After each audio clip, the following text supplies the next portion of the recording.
presentation, and thanks for having me here at Capital One. This is a lot more serious than I had anticipated, and the biggest audience that I've spoken in front of, so thank you very much for having me tonight. I hope I don't disappoint you with the presentation that I have. The title I know is a little bit vague, but I sort of went with the strategy when I was committing to a presentation that, I could sort of under-promise and over-deliver, so let's hope it goes that way tonight. So we're going to talk about machine learning. I think it's a hot topic. It's certainly something that gets mentioned at every keynote. We all think about AI, machine learning, how are we building intelligent applications. It's like top of mind for a lot of people. And I think we all have this conversation, but it's hard to know what exactly people are doing with machine learning. And so I hope to kind of give everyone an idea, especially if you're new, how to go about learning, how to go about getting started with some of these things. And then I'm going to sort of make an argument and a case for what I think is important when you're starting sort of a learning journey with machine learning. And the preface is that this isn't a traditional talk. I gave a talk, one of my team members is here on Thursday, and I quickly realized that trying to explain all the things that I wanted to, plus do a coding example, and build an app in Swift, and then put it all together, definitely didn't have the time for that. So a lot of that is trimmed, but I hope that the important part of my talk will come through. So there's not a lot of code. Mostly what we'll be talking about is the theory. And I think that's truly because, in this case, code is less important than the theory.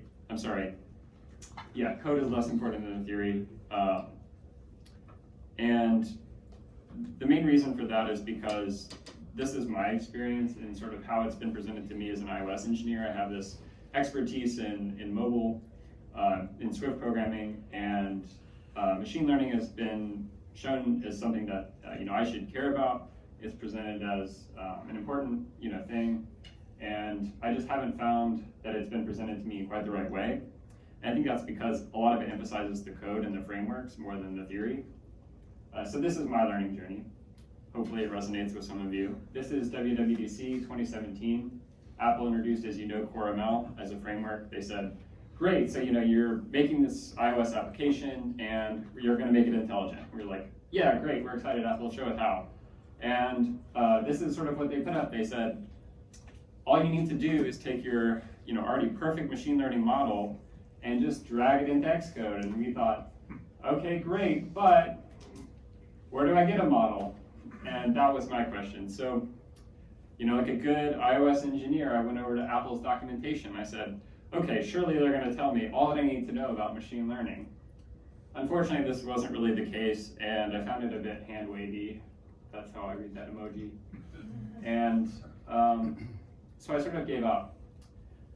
So you might ask, what about CreateML? And I think when they first showed it to us, it was CreateML UI. They sort of showed us that you could have this Swift playground, sort of like a Jupyter notebook concept. You could sort of train your model within Xcode playgrounds. And then this is the latest iteration of that, which has its own GUI. It ships as an application with Xcode, and it looks sort of like this. So what about this? What's wrong with CreateML? Well, so you choose a template. You say, great, I want a tabular regressor, whatever that means. And then immediately Xcode shows you this, and you say, okay, well, what is this algorithm? What do you mean automatic? What is my target, and what are the features? What should my training data look like? You might have some loose concepts of this, but there's no explanation, and the documentation is pretty lacking. So I got turned away. I thought, I guess it's not for me. I don't know all of this stuff. Like, I can't get started unless I already have a great machine learning model. Fast forward to 2018. I landed on this course from Google. This is the machine learning crash course. It was a bit thinner, I think, at the time. It's now grown to some other practica, as they call them, with like subtopics. But this is the crash course, so it was great. I started working down through their coursework, and it was really clicking with me. They focused on some linear regression, and then it sort of builds from there until they hit this part about gradient descent. And gradients and derivatives are very important, and I think they sort of minimalized it and put this course material like in the fold, I guess.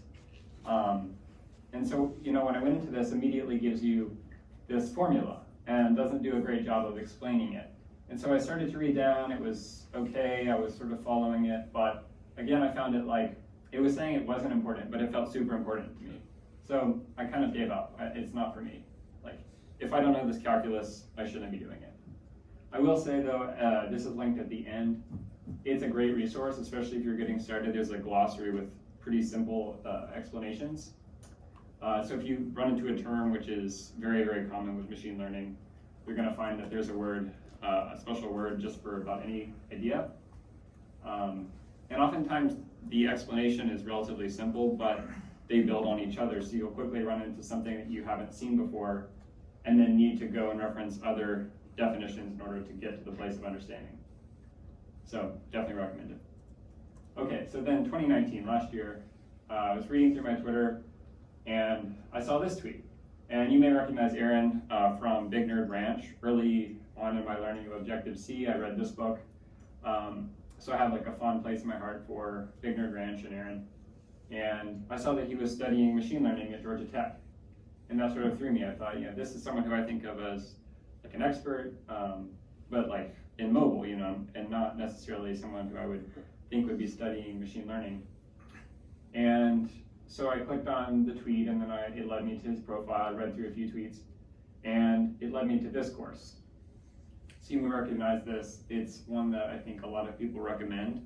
This is Coursera's specialization from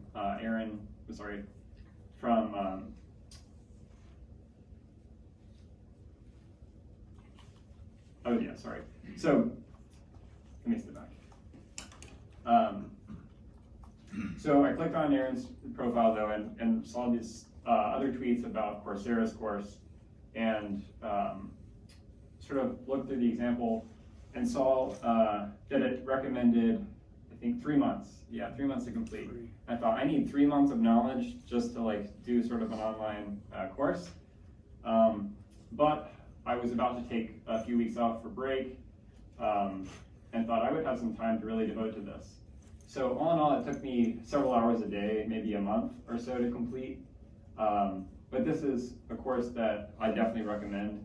And so this is a course that really clicked for me, and I think it can for you too.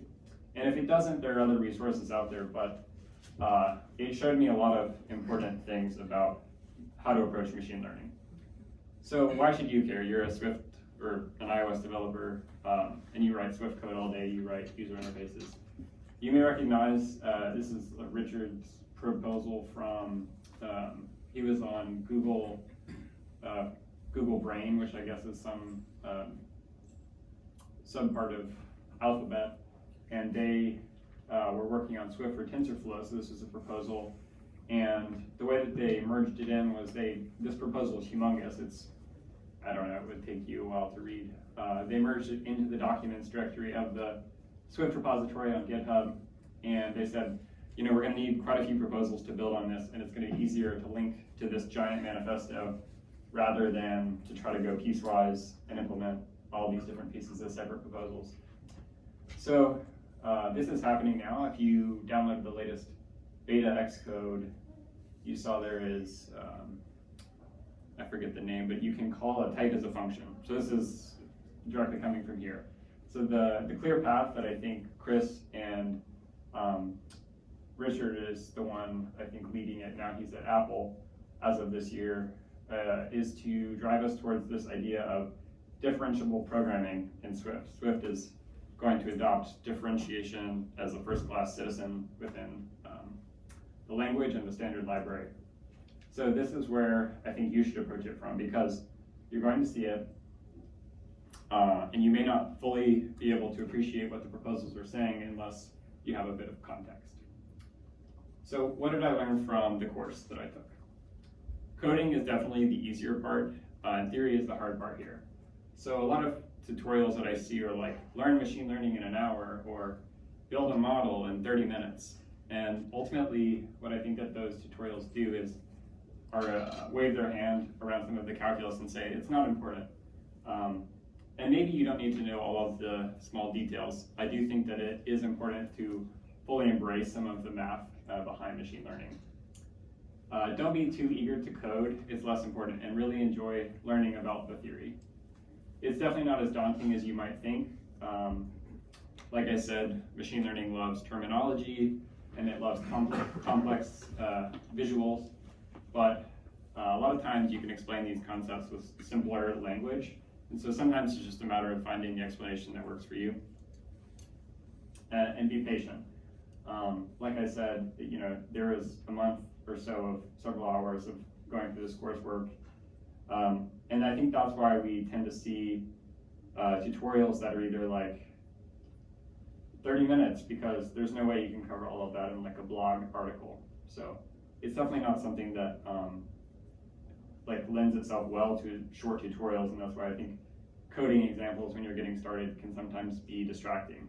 So at least if you're like me, you sort of go down a rabbit hole of, I'm not sure what that concept is, so I'll go to the Wikipedia, and that's a lot of math, and I don't understand this part of the math. So now I'm on Stack Exchange reading about this concept in math. So, okay. What I'm going to try to do today is give you a high-level overview of how gradient descent works as an algorithm. It's an important one in machine learning. It's also a core of the proposal you saw for what's coming to Swift. This is going to be a little bit of the clarification on terminology. I think a lot of these terms are used interchangeably, but I've tried to break them down a bit. So artificial intelligence is sort of like this outer circle here. Basically, it just means a system that is attempting to be intelligent, and you can think of intelligence as like biological intelligence. So how can we make a system that is artificially as intelligent as like something that is biologically intelligent? Machine learning within that is a type of one of these systems that uses statistical models to achieve the intelligence, or algorithms. Artificial neural networks, these I think are sometimes conflated with deep neural networks, but artificial neural networks are much older than deep neural networks.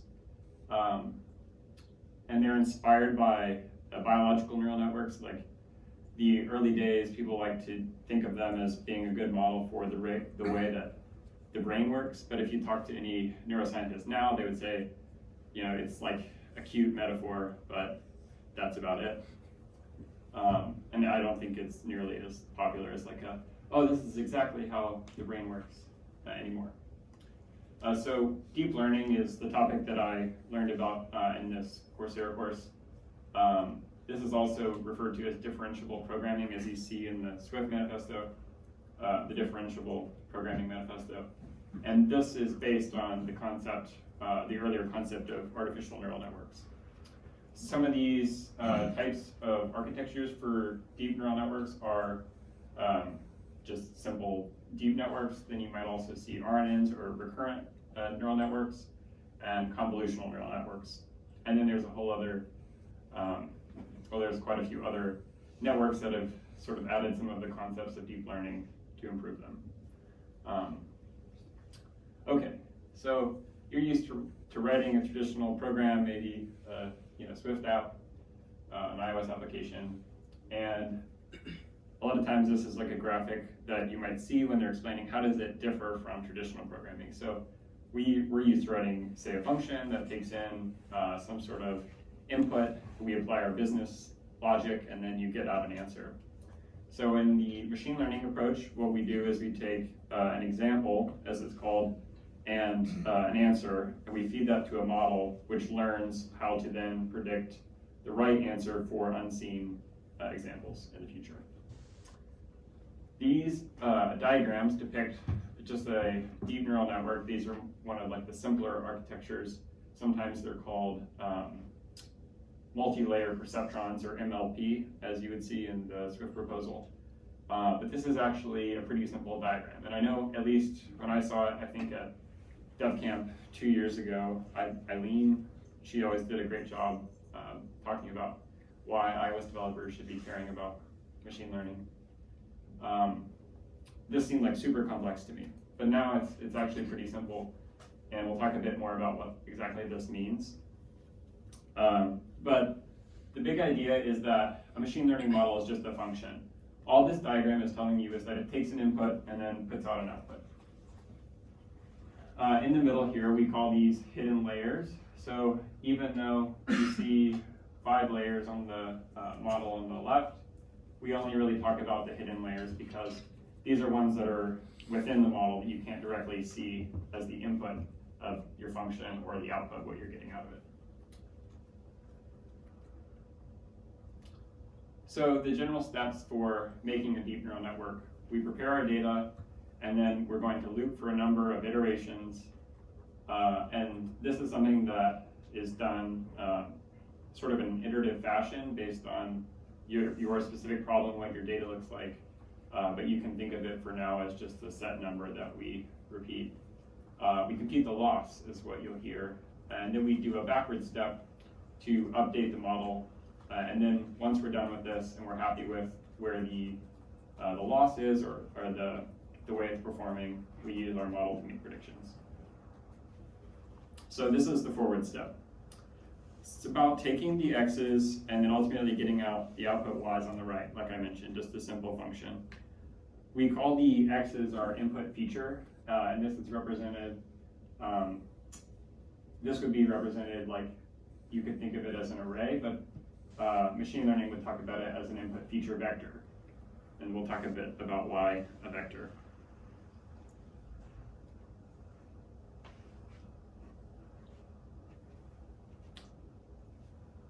Okay, so conceptually, if you're used to writing Swift, you might think, oh, you know, why can't I just use array or an array of arrays? So we think of vectors because, well, actually I have a separate slide on that. But if you recall, just the 2D array is a matrix, so you can think of it this way when you're learning. We often talk about the shape of our tensors or our nodes, and in this case, this would be, 4 by 1. So we denote that with like a 4, 1. So nx here is the number of features. We have, we have p features, but there are 5 nodes here. And then m is used to denote the number of examples that we have, or how many examples will we train our model on. So just a real number example, if we have 1 feature and 1 example, like an array of arrays with the value 1. 2 features and 2 examples, same idea. So what's the next step? We take our input feature vector and we multiply it by what we call our weights. So this is the first hidden layer. We denote that as L2, and the weight matrix is here as W1. And then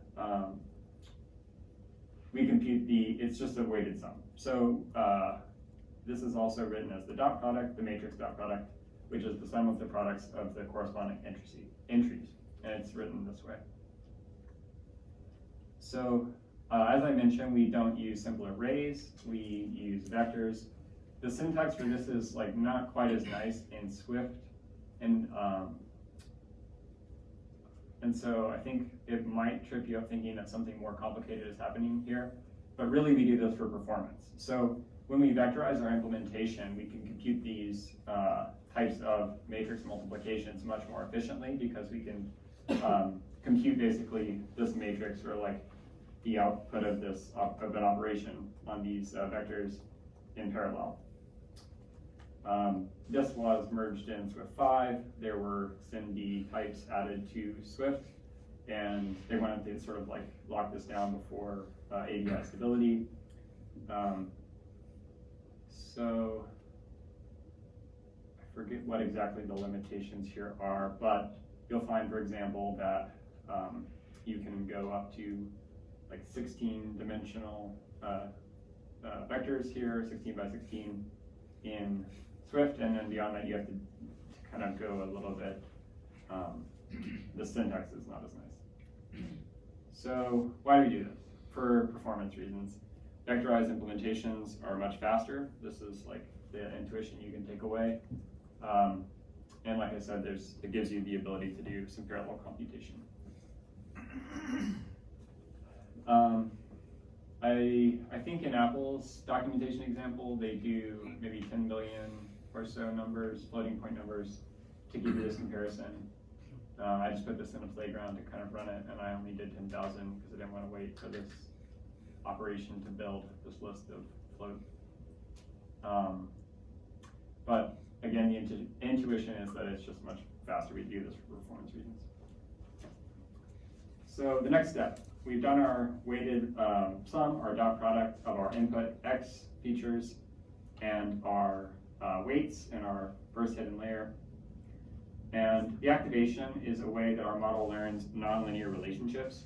So if all we have is y equals mx plus b, and we have a linear relationship, that's about as expressive as our model can be.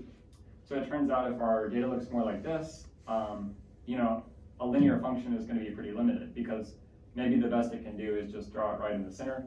It's going to be incorrect about half the time.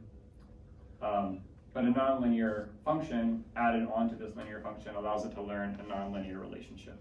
And I have a demo that I'll show you to help build some intuition around that. I think that's all I have for this slide. So what is an activation function? These are common activation functions that are pretty simple. If you're new in learning, a lot of times examples we use sigmoid, but in practice this one is pretty slow for learning and not used. There are some other ones that are chosen more commonly, like ReLU or leaky ReLU, depending on what your data looks like. And the way that you might think about choosing what is the right activation function is, what is your output value going to look like? Like, is it less than 0, for example? Then you might not choose ReLU because ReLU is the max of 0 and x, so you may not be able to learn those values very well. And then with sigmoid, for example, you see that at n tan h, you would saturate the values at the two ends here of this function, so you get a lot up at 1 and a lot close at 0, but it can be non-ideal. So then, what's the next step? We've prepared our data, we've put our inputs, we've computed the dot product with our first weights, then our activation function, and we've done this for the next couple of layers. So now we make the prediction. This is like the whole point of the model. So denoted y hat here, and then this is a signal, but it's just an arbitrary activation function. It's not necessarily sigmoid. And if you think about what is the output, these are some, at least what I'll demo, like the two common ones would be linear regression, where we're predicting a value that's continuous, like the price of a house, versus logistic regression, which is going to output a probability.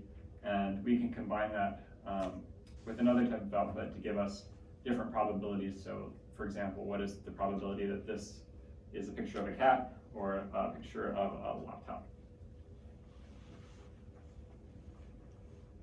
What is our loss?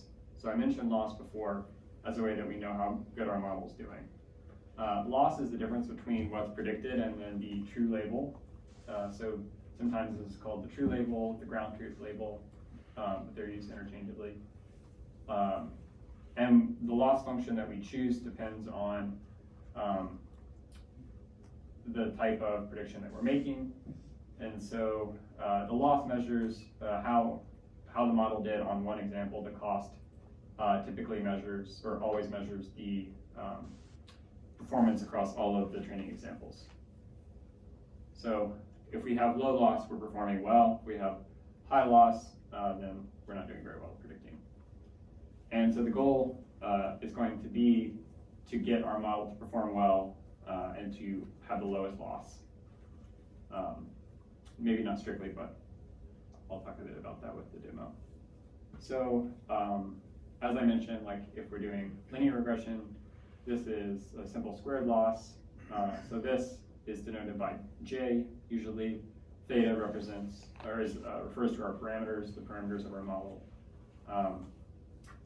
Here we have X, So this would be the cost because it is the average of the loss across all of our training examples, here measured by h of theta for the hypothesis function of our input x, and then we are subtracting the true label, and we take the squared difference because, at least in our case, let's say that we're doing linear regression, we want to penalize values that are far away more than ones that are just a little bit incorrect. So this is a way that we can penalize values that are we can penalize them exponentially the farther they are away from the value we're trying to, the true label that we're trying to predict. You might think, what if I have a lot of outliers? So in that case, you wouldn't necessarily want to penalize a lot of the outliers. It might lead your model to overfit, but we can talk a bit more about that. So we're done with this. We've made our prediction, and we figured out how do we do on those predictions. So now this is the back step, and this is where we're going to start seeing some of these concepts in Swift and what some of the proposals that are landing are going to do for us with this process. So this is also called Backprop. Sometimes people will say gradient descent, but gradient descent is, I guess, carried out as part of backpropagation. Specifically, people are talking about the backpropagation of error. Error is the measure of our loss. So typically for deep learning, for machine learning, we talk about backprop with gradient descent. So I mentioned we have our weights, which are used to make the prediction. They tell us which features are important and how do they relate to each other. So we've made our prediction, we know how we're doing, and we're going to go back with that information.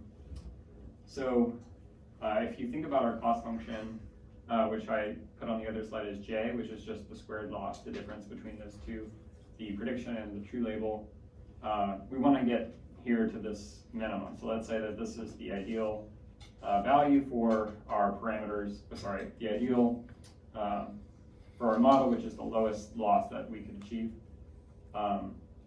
This is a simple convex function.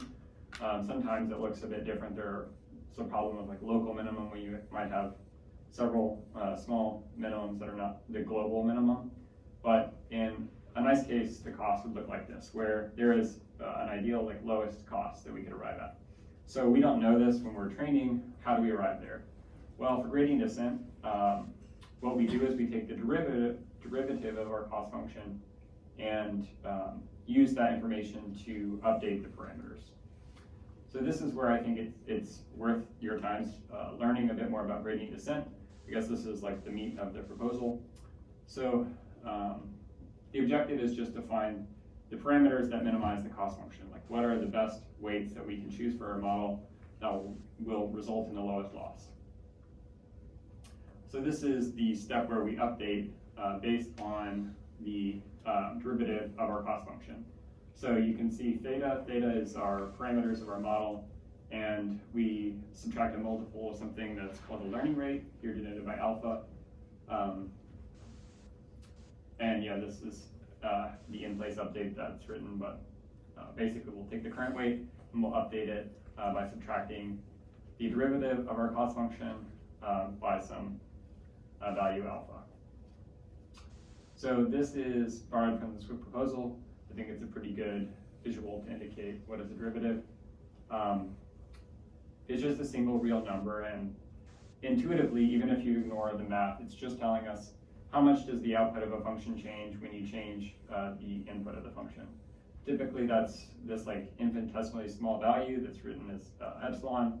So what we want to know really is at the current point in time, or at this point x, like if we change x a little bit, like how much would y change? How much is the output changed? So if our function is f of x equals x, then the derivative of that function is going to be 1 everywhere. Because if we change f of x by just a little bit, or change x just by a little bit epsilon, then it will change by exactly epsilon. So the derivative everywhere will be 1. This, like our convex cost function, you can see the derivative may not be the same everywhere. So here, At 0, it's different than where we've gone the green line. So this is using the power rule, and there's a set of rules I have on the next slide, I think I'll talk a bit more about. But the intuition is there's a set of rules that we can use to automatically differentiate our function. And this is where the power of the automatic differentiation comes into Swift. So if we use some of the attributes that they're proposing, during gradient descent, we can sort of automatically derive this. We don't have to do hand deriving of our functions for this process. And that's because it can be done following a set of rules to sort of arrive at the derivative. So why is that useful? Like I mentioned, generally we'll start out with some arbitrary weight for our matrix. Like in linear regression, we can just start with 0. And then we'll go through that first step of the process by getting the dot product, applying the activation, making a prediction, computing the loss. And then during the backward step, we're looking at, okay, which direction do we need to step? And so we always take a step in the direction of the negative gradient, which tells us where is the minimum. So where is the minimum of our cost function? Our goal is really to get to this bottom of the bowl shape. And we need the derivative to do that because it tells us which way does our cost slope. So if it's here, I guess where that ball is starting, we know that the slope is positive, so we'll take a step to the left to arrive at the minimum. But if it were on the other side, we would take a step to the right, increasing like the weights in order to arrive at the minimum for our cost function. This is the optimization step. So then what happens? We repeat this over and over for a number of iterations until they say our model has converged, and that's when we see that learning has slowed. We're not making any big steps around our cost function. And then what's next? Well, so we have this. We think it's doing pretty well in our training examples. We, in practice, will split our data into a couple of sets, and that's so that we can validate it. Because you can imagine if we are only testing on our training examples, the model's going to do pretty good. It's seen those before. And we want to say, how well does it generalize to stuff it's never seen before? And so you can see how there would be problems if your validation data doesn't necessarily match the distribution of your training examples. But this can also give us a pretty good indication of something that's referred to as over or under fitting. And that means, are we fitting the data that we have a little bit too closely? And the problem with that is that it means our model may not generalize well. Or underfitting, which means it, for whatever reason, hasn't necessarily learned enough from the data that we've given it. So there are things you could do. And then there's a lot of things that we haven't talked about that are really interesting that I think you should definitely, if you're curious, go read more about. Possibly look into the course, regularization, optimization techniques, some different model architectures, like I mentioned, convolutional networks. But now I'd like to show you, TensorFlow has a visualizer for some of this. It's going to visualize live model training with the different model hyperparameters that I've talked about today. And this can kind of show you how a model can use things like a linear function, a nonlinear function, to learn nonlinear relationships of data.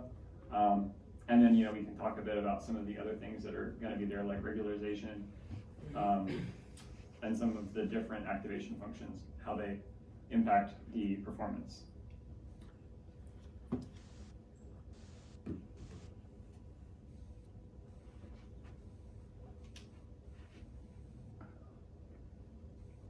Okay. So this is on the TensorFlow GitHub repository. And I think they also host it at the TensorFlow site. Let me see if I can actually,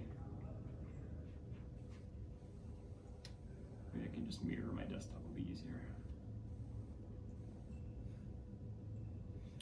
Here we go. Can you see that okay? I can probably do something like this. Okay.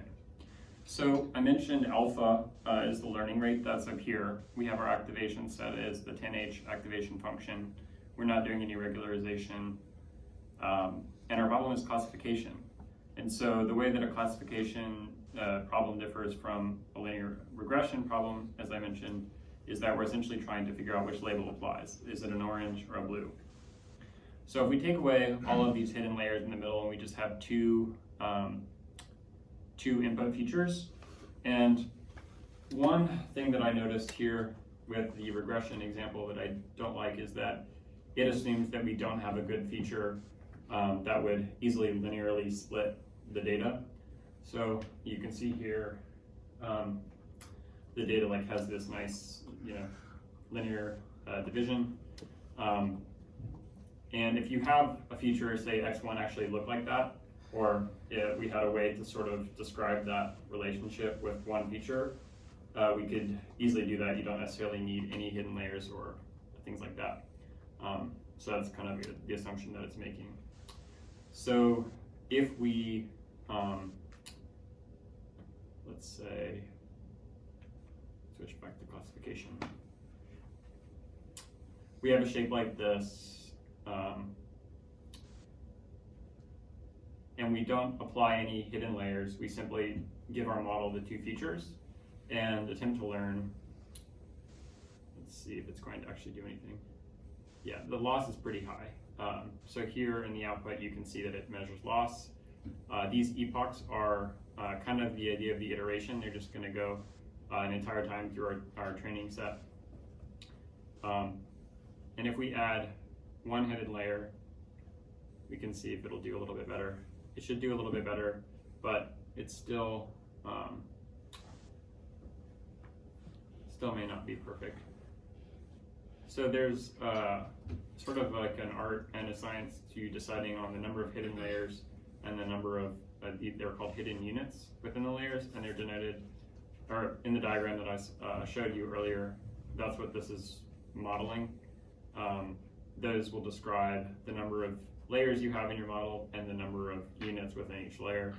And sometimes there's many units and they're not all written out, but it might write the number. And there are some ways that you can do some analysis on the features you have, or sorry, on the data you have to figure out how the data differs and in what ways it differs so that you can come up with good numbers, but there isn't really like a formula you can follow. Even though some may suggest that there is a way to arrive at like the perfect number, it's really not. And the research community out there is focused this year especially on what they're calling reproducibility. So you'll see that language a lot in some of the cool frameworks like TensorFlow and PyTorch. There's an emphasis on this idea of reproducibility, which gives developers and teams and researchers tools for explaining their models, and then more importantly for allowing other researchers to reproduce the examples or reproduce the results. So you may recall like the AlphaGo from several years ago, there was a research team that was able to beat this really great player, or the best player, with their model. And when Facebook went and attacked it with all the resources that they had to reproduce the results, they couldn't. It turned out this is kind of like a phenomenon, and it happens pretty often. And the reason why that happens is because there is some degree of omission when it comes to describing all of the small tweaks that you can make to your model during training. But it doesn't necessarily speak to the notion of a model being a black box. And that's something that I certainly came out of this course with. The understanding of is that machine learning models are much less a black box than I think most people think of them. If you ask most people, what do you know about machine learning? They'll say, oh, it's a black box and we can't explain them. We don't know how they work. This is pretty untrue. Like most of the popular models are well understood.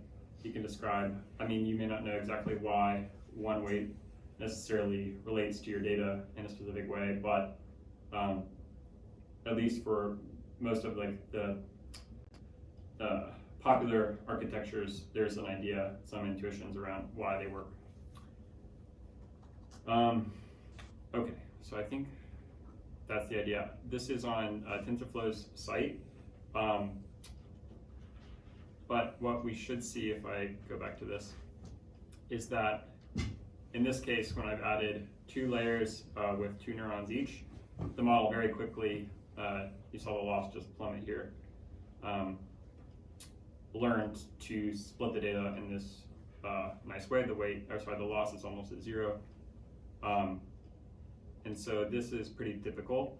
And you not only want it to be able to learn to fit the data well, you want it to learn to do that quickly, as I'm sure you're familiar with when you're sort of going from idea to code. You want to see how your ideas sort of work really quickly. You want to get the small feedback loop.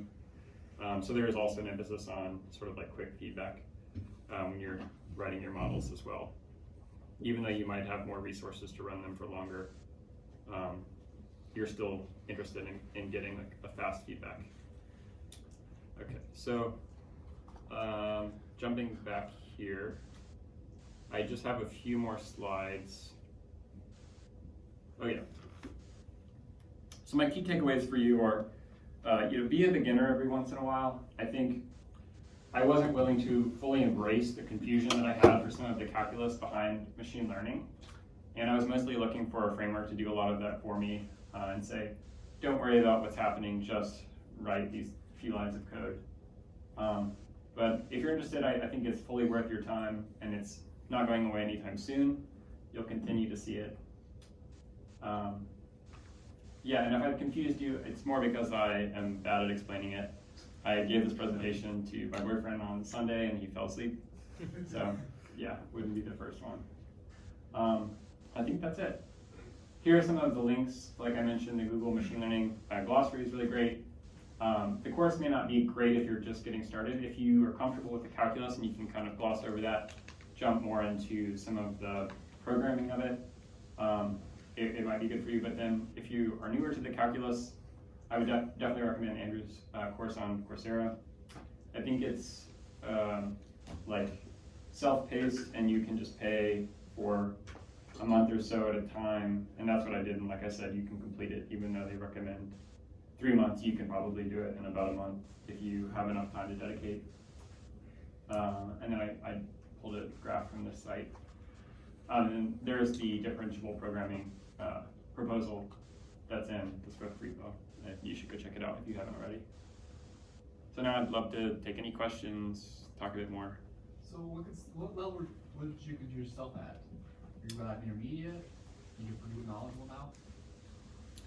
So my goal ultimately was to be able to, I suppose, write a model from scratch, train the model, evaluate the model, without relying too much on frameworks. So the great thing about the Coursera course is you implement everything from scratch. Like you just rely on NumPy, which like a numeric computation kind of, and you don't rely too much on high-level abstractions, which are, you might use that more in practice when you're experienced. It doesn't help necessarily with your understanding to sort of be following along a blog and they say, choose this initialization method, and not to have like any explanation of what that means. So then I found myself constantly going back to, Wikipedia or, a math, tutorial site to try to figure out what exactly that was, because I didn't like that it was saying like, it's not important, don't worry about it.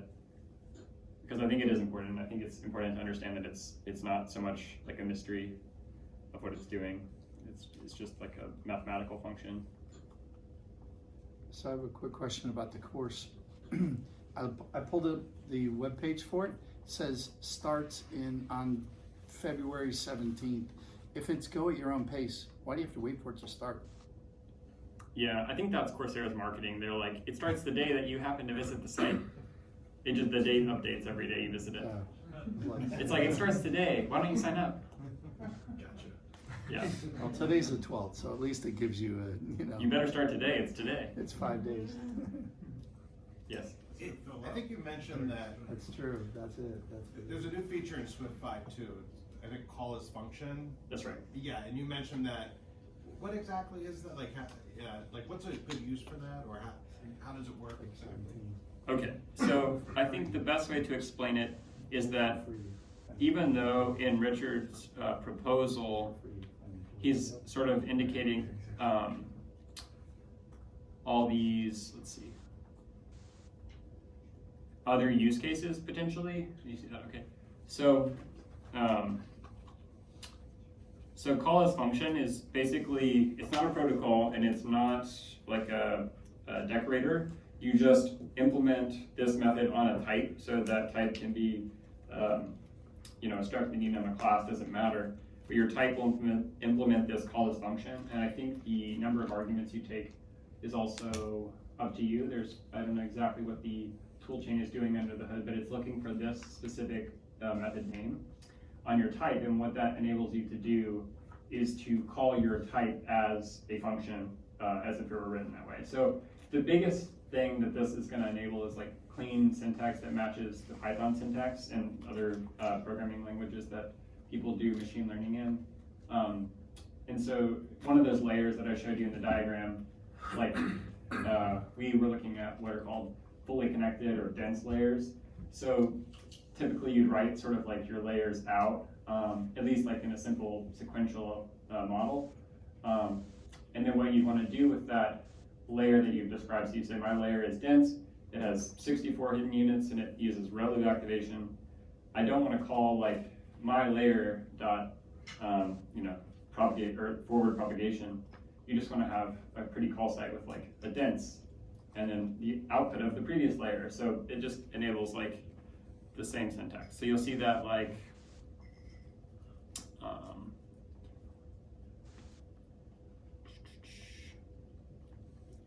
so I think, they say like, oh, you can use it for games and stuff, but really this is like a thinly veiled adding machine learning to Swift. I see. Yeah.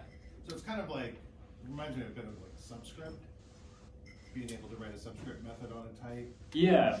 To make things cleaner to call site in. But, so it's more about convenience really and less about new functionality so much. See if I can find the Okay, so like in this is a sequential, like if you're using TensorFlow with Keras, this is common, I have a sequential model and then I define my layers like this. And in order that they would be, the data would be fed forward through the model. So in this first layer, and I was hoping it was going to show it, but if you in code call that instance dense, you could then call that layer with the argument without needing to specify that it is a method on your type. So I think it's syntax sugar more than anything. But it matches the Python syntax. Yeah, sorry, I don't have a better example, but that's the idea. Other people may use it for other things, but that's like why they added it.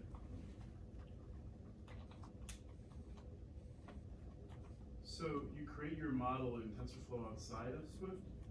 So this is kind of, the idea is like you would do all of this in Swift someday, but of course everything that TensorFlow depends on is like written in Python or the C++ or I don't know, something else.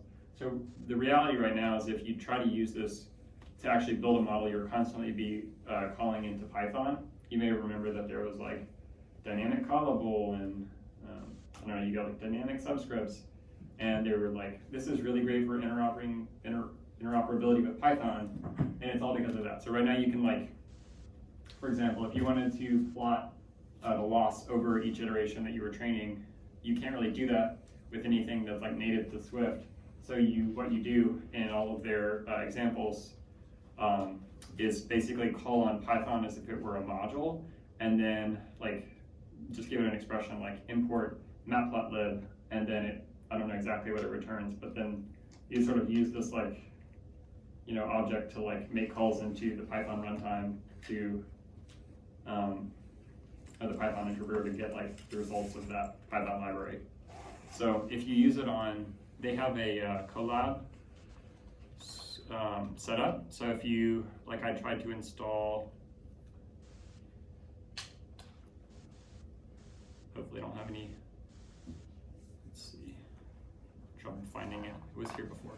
Yeah, so like all of this is set up on Swift for TensorFlow right now as if all of this like already exists in Swift. And they're showing you like the Swift for TensorFlow toolchain that's already been modified to kind of work this way. But you can go and run all of their code examples using the Swift for TensorFlow future toolchain that, will exist. And they'll do something like this. So you can see we're calling Python and importing this plotting library. And so I guess in the future, this would exist all within Swift. Someone has maybe created bindings for these things in Python, and that's how we do it, or someone has come up with a better way to do it just within Swift. But I think that Swift gives us a lot of type safety and compile time checks that Python definitely does not, because you might be running some Python code and then you're like, great, I'm ready to train my model, and you hit it, and then something super far up, blows up because it's an incorrect shape or something. And this is something that you could fix pretty easily in Swift because of the type safe nature and the static checking that it can do that Python just can't do until you go to run it. But that said, I think you can kind of train a model. All that CoreML is a protocol buffer. So it's like a description of your model. So when you export it from Python, say, or R or something, into CoreML format, you're just using that spec, that specification for your model to describe the layers, the weights and stuff. And they kind of read that, and then CoreML actually has its own, it's like a small neural network library with optimizations for the accelerate framework and all of the things, the layers underneath that to actually build the model. So it's not necessarily one-to-one of your model running in Python in your iOS app. It seems, have you come across any good applications of machine learning in iOS apps, aside from the obvious stuff like training for image recognition, sentiment analysis, or some of these things because there's a lot of effort that goes into CoreML. I just wonder for your average developers, it's working on a news app or something. Right, Have you yeah. seen anything? So I think, I partially dodged that whole argument by not talking too much about CoreML here. But yeah, totally. In reality, if you're writing an application right now and you want to say, make recommendations to users about which news articles that they need to read, you're not doing that with CoreML because the limitations are that it's done on device, maybe you're updating some of it, but our content changes too frequently, and the use case for that is just not as compelling. But there are use cases where this would make total sense, and I think about my Apple Watch and the learning that it does on the motion data. So this is a type of model you can build, the sequence model that's looking at the sensors on my watch and predicting what activity am I doing. So it's gonna say, it looks like you're running. Do you want to track your running workout? That's a pretty compelling use case to me. Or to be predicting how fast I'm running on an indoor treadmill based on what it's seen about running in the past, and using GPS positioning to kind of do the mapping between how my arm moves on a treadmill versus outside. So they would do their best job at training it with data that they collect, and then go from there, right? I think, yeah, one big technology that came out of WWDC the most last year was the ability to do, they call it update. They're smart enough to call it on-device training because you're not training your model on device. If you look what happens when you do on-device training or model updates, is that you take off, so your model's learned all the weights, and then you have this kind of last, usually, layer where you just have one output layer. So what CoreML will let you do is mark maybe a few of these last layers as updatable. And so your model will keep all the weights it's learned up to that point, and then it will sort of run in a more limited fashion and relearn the final output weights to be tailored for that user. So if generally arm movement looks like this for the entire population of Apple Watch users, but Mac's arms work a little bit differently. We can update our model so that it's better predicting for Mac. Yeah. That's the idea. And that's great because all that data stays here. I think we, as users like when that kind of, especially health information is not leaving our device, we feel good about trusting Apple with that. So CoreML, I think, is super compelling for those use cases. But yeah, like if you're doing Amazon product recommendations, you're not doing that with CoreML, but you certainly can. Anyone have other questions? Do you have any experience with the Create ML framework? Is that kind of like a Fisher Price version of TensorFlow, essentially? Yeah. So there are two things. There's to recreate. Let's see if we can go to GitHub really quick.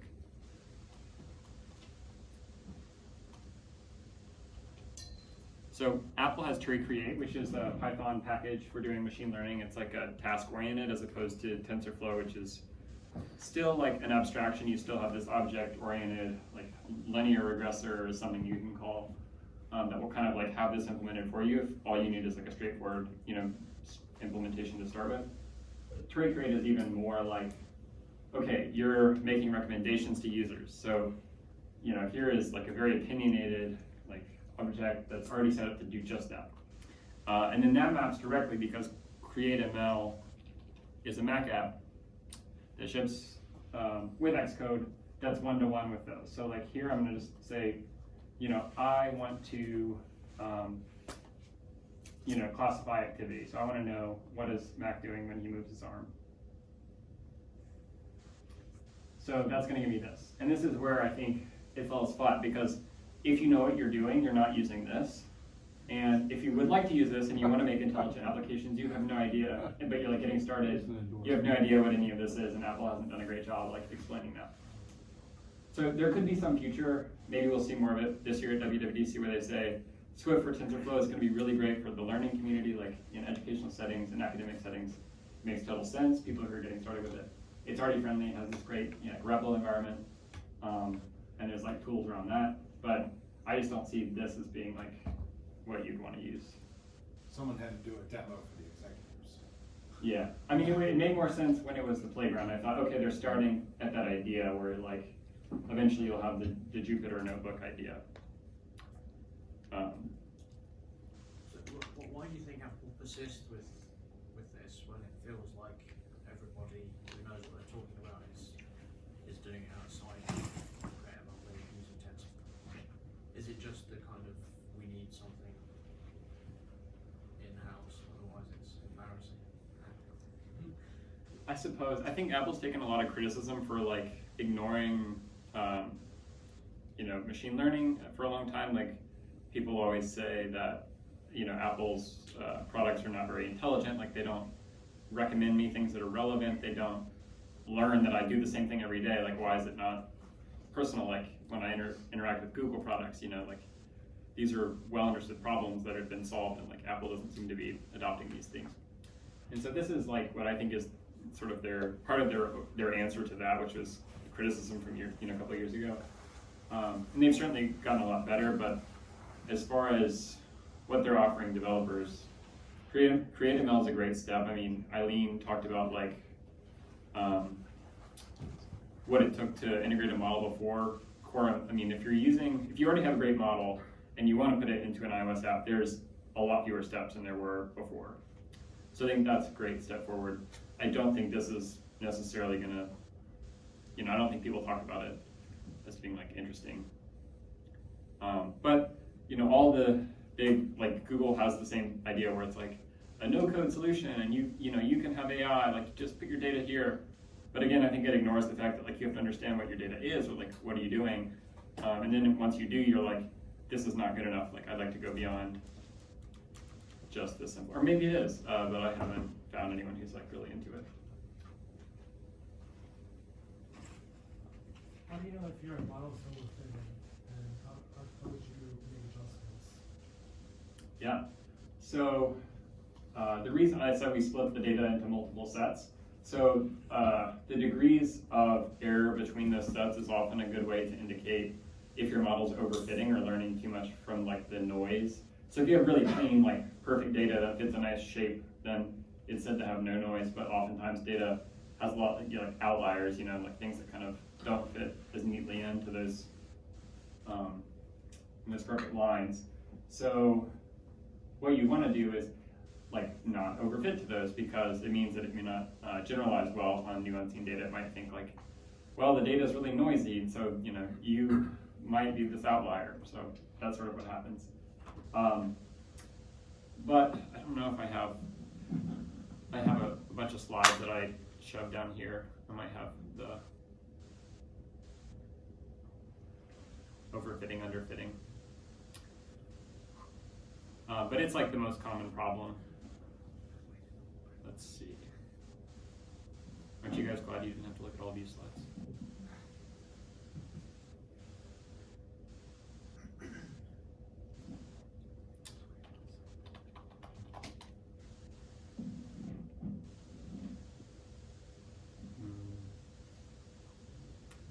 Okay, maybe not, but I do have this up still, I think. Okay. So this is measuring the test loss and the training loss. And our test set is sort of what we do, like we're in our development environment, we're in our, our code editor, we're writing our model.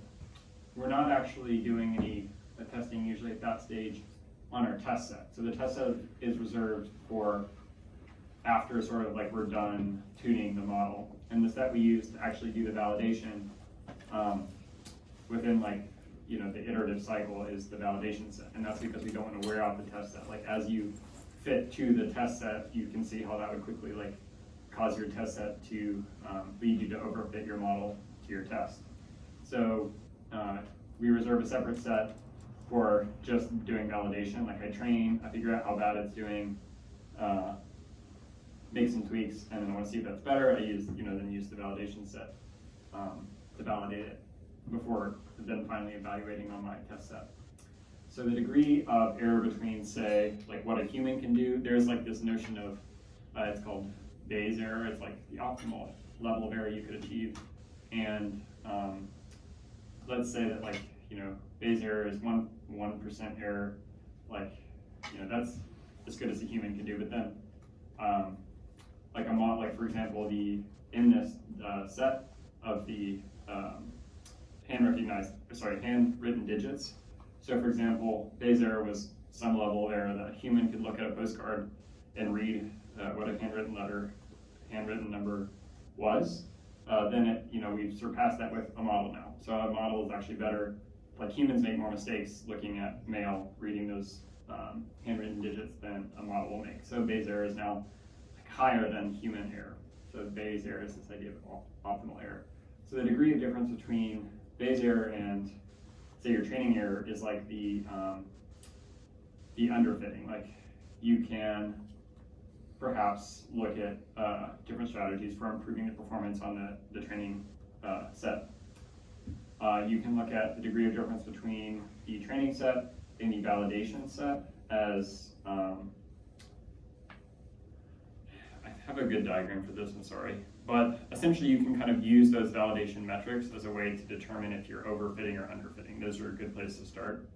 And then you can do some visualization. You can sort of like, there's a lot of analysis. There's, it's a big topic. Sorry, I don't know who asked that question. You did. Yeah. Hopefully that makes sense. But in general, what would happen, like in this case, when we super overfit our training example, is that you would see the training loss go to 0. Like it's perfect, it's doing great on the data we trained it on, but then when it goes to test time, the error is super high. It didn't generalize well. Why is that? It's because we fit too closely to our training data. We fit it on the training examples. Sure. I think we have time for one last question, if anyone has one. Hi, excuse me. I just have a quick question. So are there any other data structures used in implementation other than arrays? And the second question is, I've used one of machine learning models from Apple, and essentially they have one problem, which is like they're huge files essentially. So even though this is going to change the way we interact with our apps and people interact with them, it also brings up that problem. Are you aware of it, or do you know any ways that Apple's proposing on solving it? Yeah, so the questions about model size. Some of the things that have come in CoreML 2 and 3 are, we now have the option to do like a deferred download of our model, so you can, you might update your model and then put it on a server, your application can download it later. You can also do that to make the initial download size smaller if you're worried about the binary size, or the application size. You can also, there's a way to sort of reduce some of the floating point precision of your model. So you saw, like, these are all numbers, these weights. Those are stored in the model, and they're like, really small floating point numbers. These take up a lot of space.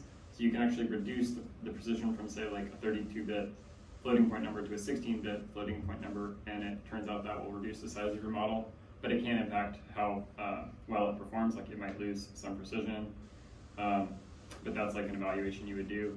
You can alternatively not ship the model. You can, put the model on a server, which is what the majority of people are doing, and your application would just call out to like the server to get the prediction. But in some cases, like, with the watch and trying to predict that I'm running, like, it's not making constant calls to the server. Like, there's no way that would really work. So I think it depends on, what your use case is and like how much it impacts. Some of the big image recognition models are quite large, like, hundreds of megabytes. And those are probably, I think we're finding ways to optimize models all the time. Like, every year, there's like new techniques that come out, new research, but it's nowhere near like saying we cut it down by 400% or something, just by applying this one technique. So it is a consideration. There's a trade-off there for like increasing the size of your app. Thank you so much for having me. I enjoyed being here.